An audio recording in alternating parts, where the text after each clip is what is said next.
Welcome back, my dear friends of the universe, to the first ever episode of Is It Good? This show will take over the Let's Talk About format that I've done in the past for those who wanted to know that. So in this video, we're going to talk about the thing that the topic of the video says we're going to talk about, and I would be very happy if you wanted to share your opinion of said topic in the comments below. Namely, your feelings about Quantum Break. I do not plan to spoil the game in any way in this video, but talking about something and showing footage of something is most likely going to spoil at least something. So with that, I want to say that you now have been warned. I also want to point out that even though I do not want to call this a review, it's also going to resemble one, but with a bit more focus on how the game made me react and feel along the way. Because stealing the quote from Maya Angelou, that goes as follows: I've learned that people will forget what you've said. People will forget what you did, but people will never forget how you made them feel. And remaking that by making it a little bit more personal and fitting towards gaming, I've learned that with games I forget what they said. I usually forget what they made me do, but games will never make me forget how they made me feel. And adapting that to this show, I feel like we can at least try to make this a little bit more different and original. Going into my playthrough of Quantum Break, I can't say that I expected much because of what I've heard from the development process of the game, that it was kind of a mess. From what I can recall, they remade who the main character was, or at least which actor was playing the protagonist, and from what I've heard, it was generally a bumpy road for Quantum Break during development. Listening to one of my favorite podcasts, the Co-Optional Podcast, and hearing Jesse Cox talking about how he felt about the game from trying it at various game cons and showcases, I can't say that I was excited for it. Even though, looking at the trailers and so on, the game's graphics looked impressive. And it does look impressive. And for a pretty linear action game, it looked like something that many people would want to play, me included. So I contacted Microsoft, and with some hassle I got a copy of Quantum Break, and with minor expectations going in, I wasn't wowed straight off the bat. I have played many narrative action games in my past, so something that might cast a sparkle in the eye of the average casual gamer usually do not do so for me. And for the first about 60% of the game, that was pretty much the case. We have these brothers that have a bit of an issue actually opening up about stuff to each other, making them really baffled about each other's choices throughout most of the game. Maybe a little bit more one-sided in a way. And we have this childhood friend that is the head of what seems to be the most powerful evil company in the world. And even though the bricks that are laid out for us in the beginning are very solid, I mean, we have these familiar actors. Shawn Ashmore, which I remember from Smallville as the main protagonist. We have Dominic Monaghan, who I remember from the Lord of the Rings trilogy and from Lost, and we have Aidan Gillen from Game of Thrones, among other things. The opening parts of the game do not wow me personally in any sense at all, but the inclusion of these great actors is probably the main thing that kept me interested along the first parts of the game. The introduction of the time-related abilities was something that was heavily advertised before the game was released, and in the beginning, even though they were very cool looking with amazing animations, they did not do anything that we have not seen before and felt very familiar, and thus I can't say that it awoke any amazing sensation in me early on either. But as the game goes on, you do realize more and more that the abilities, if used right, opens up a very strategic and very satisfying gameplay. I might add that I played through the game on the highest difficulty or the hardest difficulty, and the strategies were a necessity at some points in order to not die multiple times. Though the gamer who is used to playing action games should, even at the hardest difficulty, not find too much issues in handling the battles in Quantum Break. Something that was a seller for Quantum Break as well was the inclusion of many different live action episodes along the game that differ depending on what kind of choices you make along different paths that you take, which was an interesting addition that maybe, at least for me, fell a little bit short. In the beginning especially, it was like being forced to watch a above average TV show with standard 20-minute episodes in the middle of my game, which I don't know what I felt about, but they are skippable, so you can do that. But I wanted the whole story, and I watched them all, and it was not until the final episode of the live action episodes that I felt like they really added something to the game, which do not outweigh the overall sensation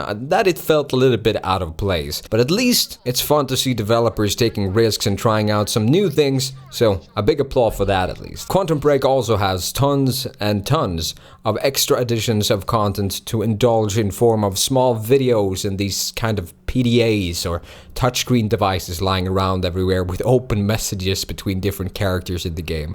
And saying that aloud, who the hell was running around leaving PDAs and touchscreens everywhere with every character's personal messaging and interactions? It doesn't make too much sense when you think about it that way, but it does open up a way to really get to know these characters in the game and why they are acting as they are, and sort of figuring out events even before they happen and what's going to happen. And yeah, and that's kind of cool. Some of these pages are very long though, so if you're not much of a reader, you'll probably skip most of them like I did. Having the game set in a time-traveling theme is always a messy thing, since time travel and all the theories around it and how it potentially would work is really complex and messy. If you know a scientifically correct time travel movie or game, if you can actually make one because of all the different theories that exist around time travel, then let me know, because even though they do a good job of actually telling the story they want, there are things along the way which makes anyone with sort of an interest in science of time travel and said different topics go like, wait, what? Okay. There's also the addition of time superpowers, so maybe I shouldn't bash too much of them to not have the correct science everywhere. And I do love myself some sci-fi, even though it doesn't really add up all the time, but I thought it was worth pointing out, at least for those who usually get annoyed by that kind of stuff. And talking about time superpowers, the game's combat, even though it's strategically satisfying, the gunplay is not. I don't think I've ever played a game with more random gun spread and more times where you feel like I should have hit that shot than in Quantum Break. It's also a bit glitchy. It feels like they have not really had too much time to work on the third-person gun mechanics before release, or at least not have had the right people that have had too much experience with working on these kinds of mechanics in the past, or the time to really make it good. It's very clumsy. Let's just say that. It's just very clumsy. And pointing out that the game was a not so optimized mess at launch just makes me feel like a broken record nowadays, but this time I actually just bit my tongue and shoved my tech nerd persona that cries over anything that can't handle the acceptable frame rate aside, because I really wanted to try to enjoy the other aspects of the game. And the game right now runs fine. They've patched some of the performance issues, so hopefully if you play the game through now, it shouldn't have too much issue with that stuff. And at this point, I mostly talked about how I felt about the first 60% of the game or so. And if you couldn't tell, to that point, it was a pretty mediocre AAA game. But if you get past that point, which I might say I was really thinking about whether I should continue the game or not at that point. If you get past that point, get into the action mechanics of the game, get into the live action episodes towards the end, then you're probably gonna have a blast playing Quantum Break. If I'm gonna try to make some sort of metaphor, it was like I had, like, my smile was at a straight line in the beginning parts of the game, and then it went over to a small frown after the first few hours, and then the last couple of hours I had a big freaking smile across my face. The action got really intense, the characters actually started connecting with me, and the live action episodes actually started to surprise me.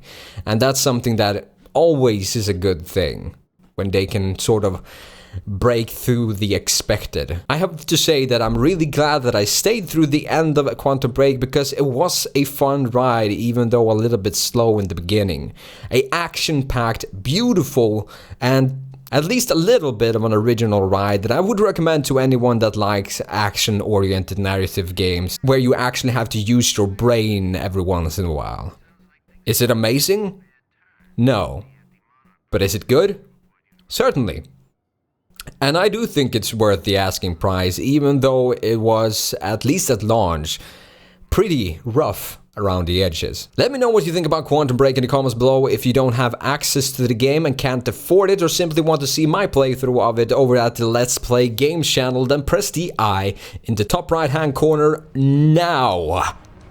Do it! Did you enjoy the video? Then please leave a like and a subscribe. It helps a ton. Thank you for watching this far, and until next time, bye.